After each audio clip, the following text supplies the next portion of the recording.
Hi good people, Titus here for a quick troubleshooting tips video on baking issues you may have run into and some common ways to fix them. First things first, if you're new to Blender or 3D modeling, you may be wondering why we even bake at all. Well, simply put, we bake to optimize.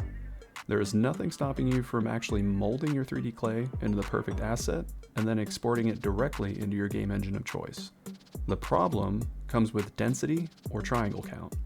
The higher the try count, the harder it is for the engine to not only render, but also calculate transform, rotation, scale, and physics for the asset. The solution is to create two identical copies of the same asset with the goal of keeping both objects as similar as possible, while one maintains the lowest try count and the other maintains the highest fidelity. We can then bake the details from the high poly object onto the texture maps and export those along with the low poly object into the game engine for a smoother playing experience.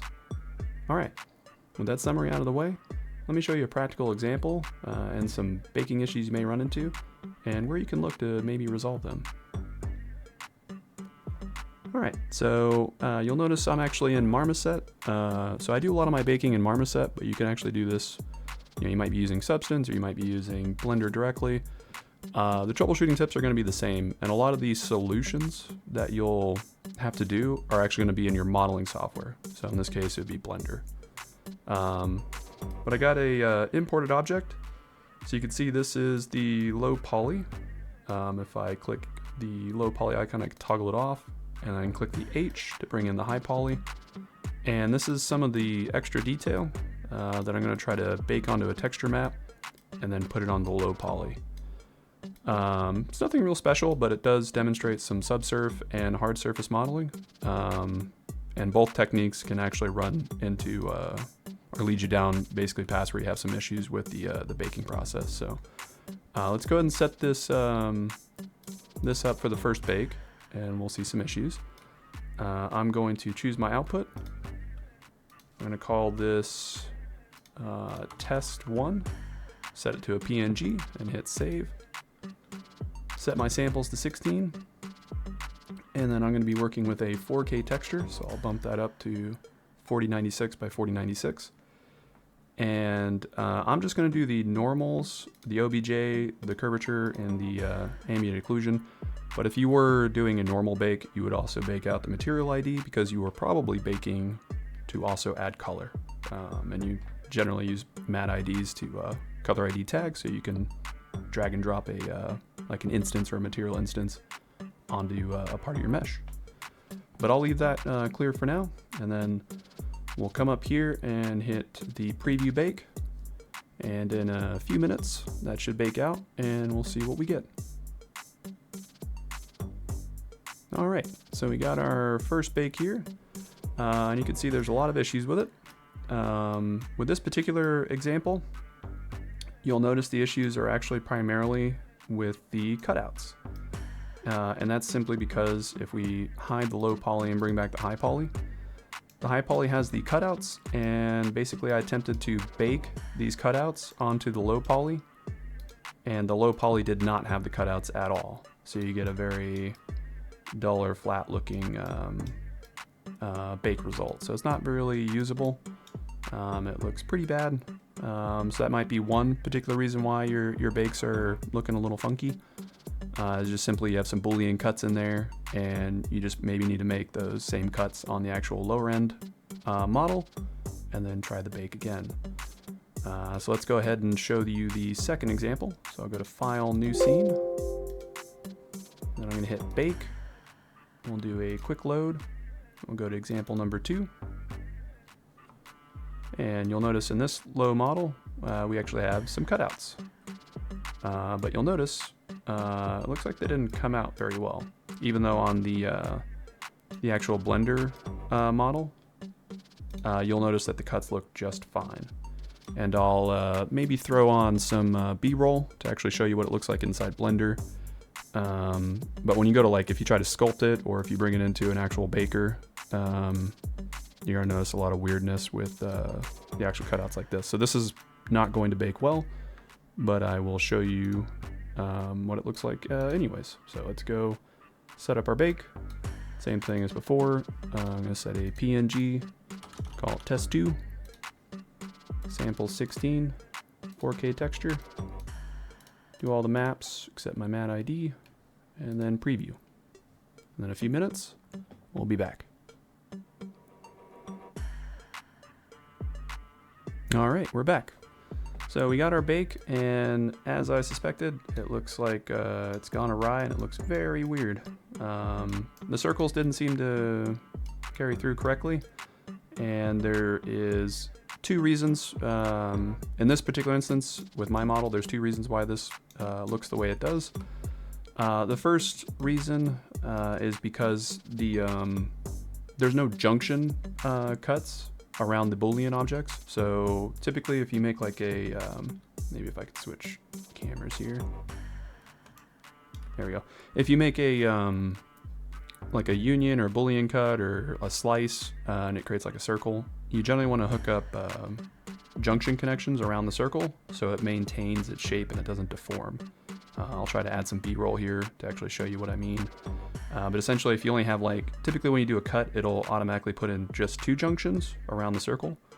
And then if you bring that into sculpting or you bring that into a baker, then the circle will kind of collapse and it'll look kind of, you know, offset, and there'll be some shading artifacts on there. So simply just connecting up more junctions and triangulating the actual cut will generally resolve these issues.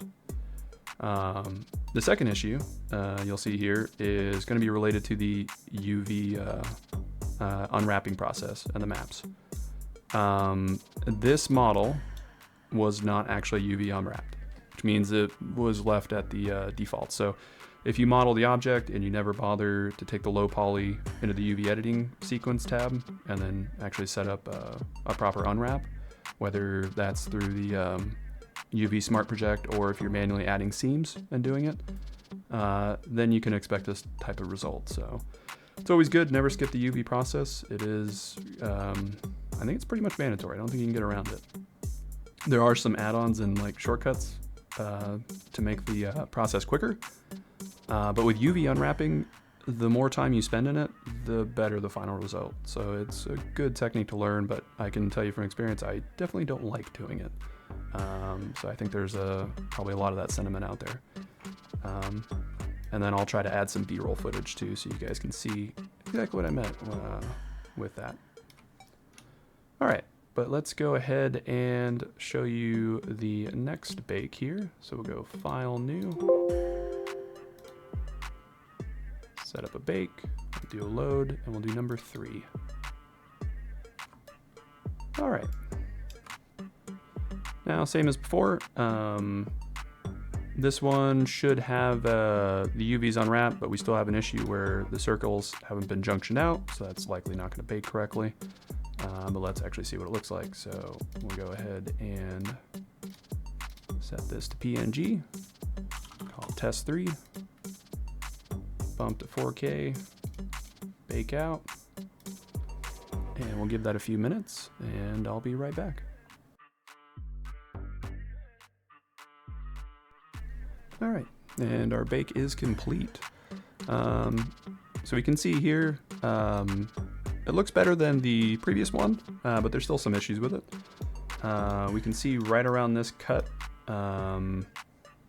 there's some weird like artifacting here.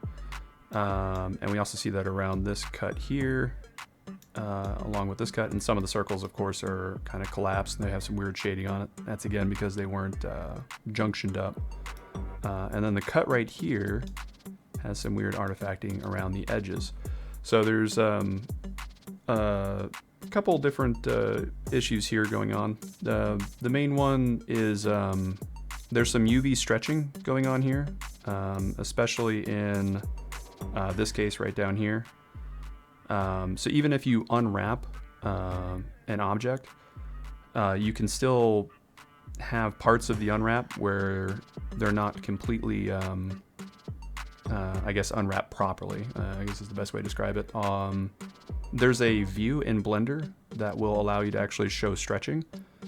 So after you add your seams, or if you do the Smart Project UV unwrap, make sure to view the stretching and then go around to basically all the UV islands and see if any are something other than dark blue. If you get towards like the green or like yellow, that means you have some really bad stretching, and when you go to actually bake that out, you can have some of these sort of issues that you're seeing here, and that's mainly due to UV stretching. The other issue with UVs too is after you UV unwrap, you want to make sure that you're careful not to overlap the UV islands. I'll try to throw up some B-roll showing what happens when you do that, because typically you may not notice that right away in the bake. Like the bake might look okay, but when you try to texture color or add any type of color to your object, it's going to basically layer it on areas of the model that you probably don't want, and it's going to look a little weird. So doing UVs takes a little bit of practice, but yeah, after you UV unwrap, check for stretching, make sure there's good margins around your UV islands. And then if you're running out of space, I mean, the best thing to do is just go back to your object and do some manual seams. So you basically have to manually cut it up so it's into smaller pieces, so you can scale and size them more appropriately so they'll fit on the map. Or you can, of course, increase the texture size of your map, right? Whether you're doing a 1K, 2K, 4K, or even an 8K texture. But that's a double-edged sword, so the higher resolution on your texture map, the longer it takes to load in Engine. So that's going to be a performance hit. But yeah. All right, so let's go ahead and move on to the next one. So we'll go File, New, and we'll do another bake. And I believe we're on number 4. There we go here. So here's our model. Low poly looks good. High poly looks a little weird. And let's go here, switch it to test 4. Switch this to 16, do a 4K map. And I'm going to select just these 4. Again, if you were actually baking, you would do the material ID as well. If you were going to color it, that is. All right, we'll be back in a few minutes.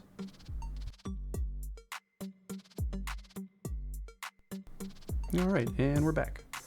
Okay, so it looks like this one came out a little bit better.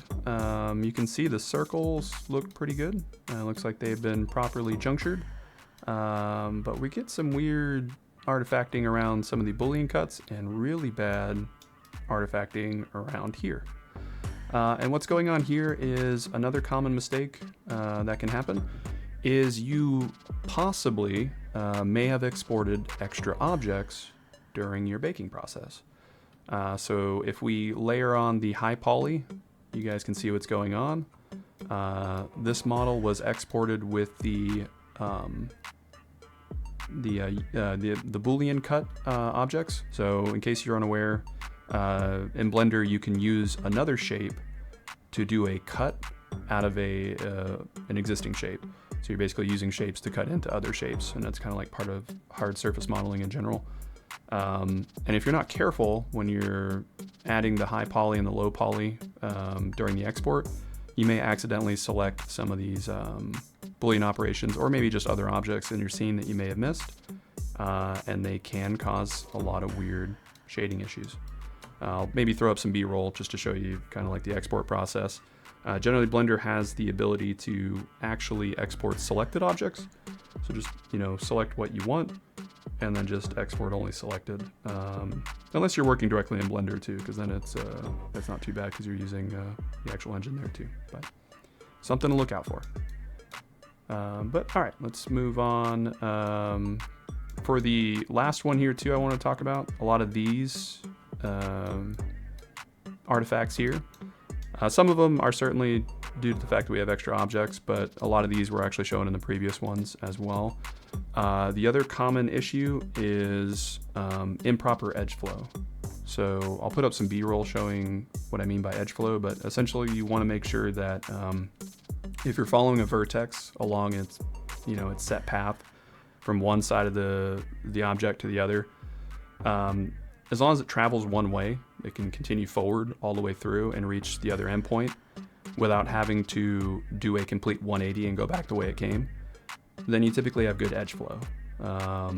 If you don't, then if it has to do that 180 turn where it can't make it all the way through, then you're going to get some weird shading issues because Blender doesn't know how to like triangulate or handle that light and shadow information for that type of vertex.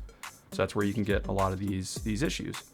So most of these are because there are line segments that are not connected inside the Boolean operation. And you guys have probably, as you're hearing me talk about it, there's mainly, at least in my experience, there's two main culprits for a lot of artifacting or shading issues with your bakes, and that's what I call scrambled geo. And I'll maybe show you some B-roll of that, and bad UV unwrapping. So those are your two main culprits. So if you're having some weird artifacting, it's usually bad geo, or there's an issue with your UV unwrap process. And just kind of show you a little bit more too. Let me go into wireframe mode.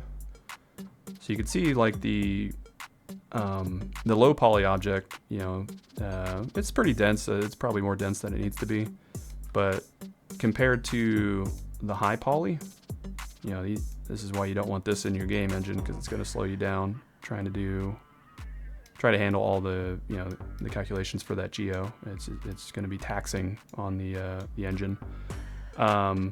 But the thing about this is, especially with Blender, and I'm sure it's the same with other modeling software, is the more geo you have, the more forgiving it is with artifacting and stuff like that. So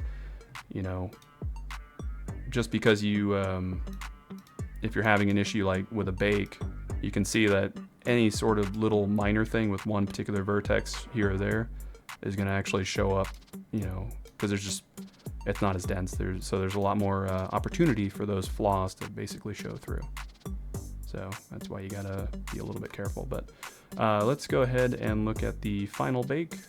So we'll go File, New, switch back to full quality here.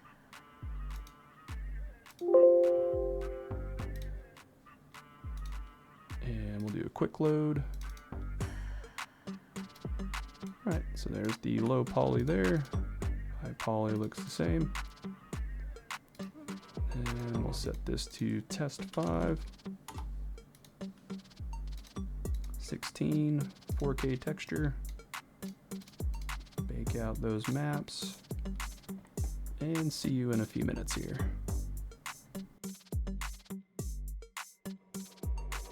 All right, we're back. All right, and you can see this bake looks a lot better. It's not perfect, but it's good enough. So you see a lot of the issues around the cut there, around the edges were cleared up. And then some of the issues around the Boolean cuts on the actual pads here look a little bit better. It looks like there's still some minor issues here. But as you can see, like with any artifacting or UV issues, it's a little bit trial and error. But basically just kind of look for that scrambled geo, see if you can correct it and get a better edge flow. And then if it's not scrambled geo, then go back to your UV unwrapping process. Make sure that your objects are all UV unwrapped. Make sure there's no stretching. Make sure there's space between the islands. And then if you follow those main rules, most of the time you're pretty good. If you still run into issues, I wouldn't recommend it. It's kind of like a last resort, but you can add more geo to the low poly. The more geo you have, the more forgiving your bake's going to be. But just kind of be careful with that. But all right, everyone. I just wanted to get this video out there because I know baking can be a frustrating process with a lot of steps. So hopefully this helps you out. I wanted to keep this more beginner friendly. There are some advanced tools in Blender that you can use with baking, including custom or weighted normals. So that might be something to look into if you're looking to take it to the next level. But yeah, use with caution though, as the more intermediate steps can kind of take you down a path that you're going to get lost in for a while. So be cautious. But thanks for watching. Consider subscribing, and happy modeling.